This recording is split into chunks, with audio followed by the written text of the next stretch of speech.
Okay, hello and welcome everybody to this week's Menopause Matters Live. I'm live on Facebook and on Instagram. So if I'm looking in two different places, it's because I am streaming into both. This week's Menopause Matters Live, I'm talking about something that I do get asked about quite a lot, but also want to cover it because it's so important when it comes to um, let me just check something that I am in the right place streaming. Yeah, I think I am. Okay, sorry about that. I want to talk about it because alcohol is something that women tend to really notice that they start to struggle with it after they turn 40 or maybe kind of early 40s, mid 40s when they hit perimenopause. And it is a real thing. You're not imagining it. Your tolerance, your ability to detox alcohol, etc., definitely gets worse when we hit the perimenopause years. So I just want to talk about this in a little bit more detail and answer some of your questions, some of the more common questions that I get asked by clients and by other women. Um, in terms of my history with alcohol, for the last probably 7 or 8 years, have not drunk a lot of alcohol. I really cut it down because I was noticing that my tolerance was getting less and less. I would find that having just one or two glasses would make me feel not hungover so much the next day, but tired, lethargic, finding it difficult to get going. And it would just, I would, what I would do was kind of wake up in the morning after having a few drinks the day before and think to myself, would I feel like this normally? And the answer was always no. And that was just from one or two glasses. So my intake really dropped. And then last Christmas on Boxing Day, I made the decision to really cut down, and I haven't gone completely teetotal. I may do, I am heading that way.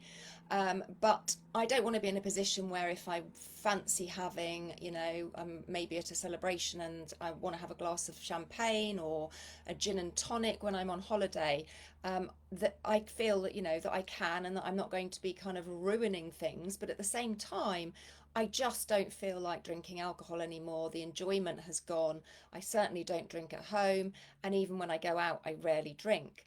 But that has been a long process. And actually, 10 years ago, I was probably drinking most days. Not huge amounts. I've never been able to drink large amounts of alcohol, but definitely having it much more often than I probably should have done before I retrained to do what I do now, because it was during my training that I really realized how much it was affecting me, um, and the effect has on your health. So, something I tell my clients when they start working with me is, can we knock it on the head whilst we're doing the program, or at least for the first few months? Because I think it's really difficult to get an idea of how your body tolerates alcohol, and the effect it's having on your hormonal balance, on your menopause symptoms, on your sleep, on your ability to lose weight, on your energy, etc., when you're continuing to drink. So I always ask people if they would be willing to give it up whilst we do our first few months together. And most people will say yes, and they're very happy to do that. And actually, what happens is because of the work that we do, and they start to feel so much better, and because a lot of people drink alcohol to kind of deal with how they're feeling. Some people use it as a sedative to try and help them sleep. But also, when we're not feeling good and we're not feeling great about ourselves, hitting alcohol is, one of the things that people do. It's something that lots of people do. So when they start to feel better, the idea of going back to drinking the amounts that they were before, it suddenly doesn't seem so appealing. And so a lot of my clients either give it up completely and don't go back to it, or they really just cut it down to the bare minimum, like I have, and don't return to it in the same way. So let's talk about how does the body deal with alcohol first, because I think you know, how it deals with it and how it impacts your hormones is probably something that you've never really thought about. And I do think that it's important to understand how this works.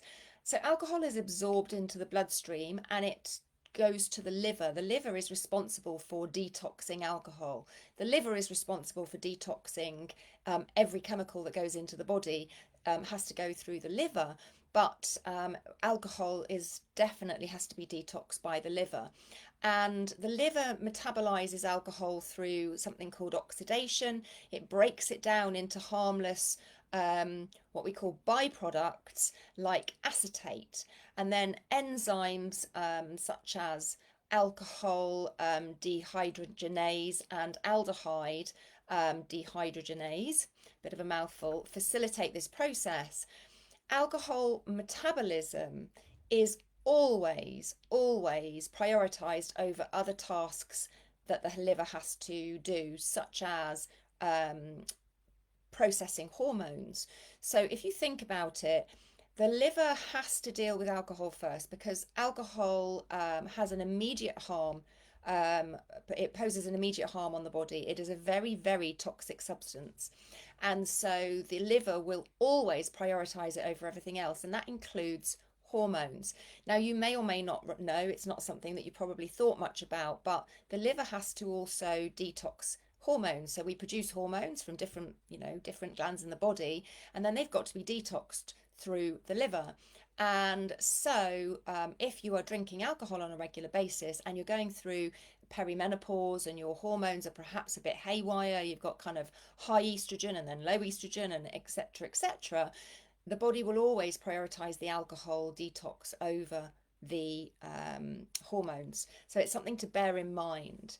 Ethanol, the type of alcohol found in drinks, in alcoholic drinks, is considered a big toxin by the body, and if it's not metabolized efficiently, it will lead to adverse effects and make you feel really unwell. So that's why the liver has to do that. And it has to clear the alcohol from the bloodstream to prevent alcohol poisoning, which can of course be life-threatening. While the liver also plays a role in hormone metabolism and regulation, the urgency to process hormones is generally a lot lower compared to detoxing alcohol. So hormones will be, you know, they're a lesser priority, but of course when we're going through menopause we will really want them to be a priority, and so this is where it becomes a problem. Hormones are crucial for obviously various physiological processes in the body, and you know, we want the body to be processing them, we want the liver to be processing them and getting rid of them as well, because we don't want excess estrogen and other hormones building up in the body. And with perimenopause, of course, you can have high and you can have low because it starts to go a bit haywire. Later on, further down the line, obviously we have less estrogen and progesterone when we hit menopause or get close to it, but we've still got to detox hormones, we're still producing some of them. So that's basically how it works. And in terms of why are women affected more by alcohol after the age of 40, there's a number of reasons. Firstly, your metabolism slows down, so how quickly you process alcohol can be affected. It remains longer in the body, and thus it has a much greater impact than it would do. The doorbell's going to go, my dog is going to bark, just to warn you. Oh no. She's growling. Yeah, but basically metabolism has a part to play in it. Hormonal changes, menopause of course brings about significant hormonal changes in women, which can affect how alcohol is metabolized, and fluctuations in hormone levels can influence how alcohol affects your mood, your cognition, and overall well-being. Shush. Nope, they've gone. Nope. Oh, go on, lie down. Good girl.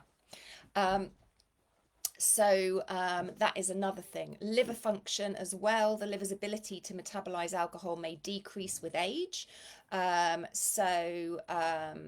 Factors like reduced liver mass and changes in liver enzyme activity. There's two phases of liver detox, and we can have genetic factors which determine the speed at which we detox through those phases. That can have an impact. So things can change with the liver, and that can make it the effects of alcohol much stronger for us as we get older.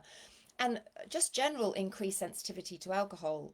Older adults become more sensitive to the effects of alcohol because of changes to our brain chemistry, for example, and our brain function.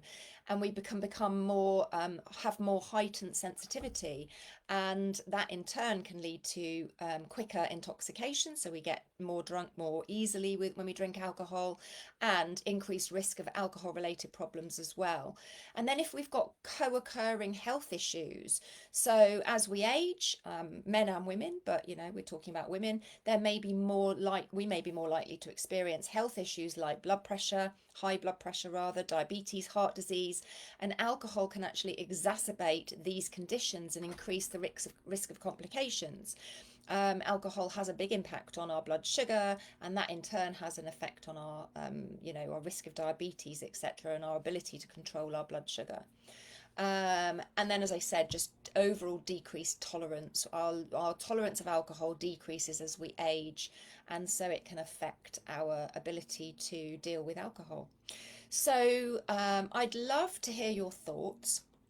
I'd love to know your experience. Have you noticed that you have got more intolerant to alcohol? Have you cut down because of it? Has your drinking changed? Your drinking habits changed? What have you noticed since you hit perimenopause or even postmenopause? I'd love to know. Let me know in the comments. And just finally, there's a book that I have been reading and I really recommend it. It's a book called Alcohol Explained, and it's by William Porter. And it really goes into a lot of what I've talked about today, but in much more detail. If you have been thinking that perhaps you would like to give up drinking, or you'd like to really cut down, and you maybe struggle to, I do find that reading this book can really help, because when we have things explained to us properly and we understand when we're drinking what that's doing to our bodies, it really does, not just drinking, food as well, but we're talking about alcohol. To know how the alcohol affects your body can just be that little thing that makes you stop when you're going to the fridge and doing that automatic response of, oh, it's the end of the day, I need a glass of wine. You might stop and think, actually, do I need that glass of wine? Is it going to be helpful? Is it going to do this? Is it going to affect my sleep? Is it going to make me feel rubbish afterwards? Because of course alcohol does have a big impact on our sleep, and thus if we're struggling with energy, that can be a big issue too. So I highly recommend that book. It's William Porter, Alcohol Explained. It is on Audible if you prefer to listen to books. I've listened to it on Audible myself. So that is one that I can recommend. Okay, we're going to wrap up there. That was nice and brief, but I think lots of info. If you've got questions, do please ask. And just to let you know in advance, I run my live training every other month, and this month is it's due.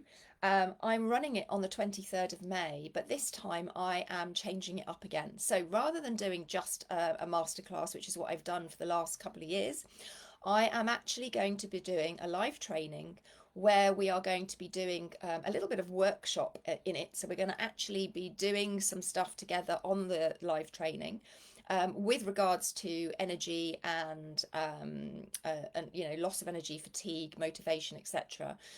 And I'm going to be also looking at some of your blood tests. And actually a Dutch hormone test if anyone has any. So I'm going to be asking you to submit your tests in advance, and I will be picking a handful to go through anonymously. So don't worry, nobody will know it's you. But I will be going through them because I want to show you what I'm looking at and why what I'm looking at is different to what your GP is looking at. But also why blood tests aren't necessarily on their own the best way to determine your health. And I'm going to be explaining the tests that I use and showing you the difference and why I really like to see both. I don't just want to see one. And certainly if I'm only going to see one, I'd rather see the test that I run rather than just a blood test. So we're going to be like really hands-on and digging in. And so It's going to be very educational and you'll be able to ask me questions live. So that's on May the 23rd. I haven't got the registration page live yet, but I just wanted to give you a heads up. If you are interested, please put in the comments training, wherever you're watching this, and as soon as I have the page up and registration is live, I will let you know directly. So I'll reach out to you so that you can get that link. You won't need to look out for it. And also when I am open to receiving the emails about blood tests, because I'm going to ask people to email me with which test they've got so I can see which ones would be the best, because I want to pick a selection of different things to look at. That's it. We are 12:46, so that's good timing. I will leave it there. All right. Have a great day. I hope you found that useful. And as I said, do ask me any questions you've got coming up. All right. Take care. Bye for now.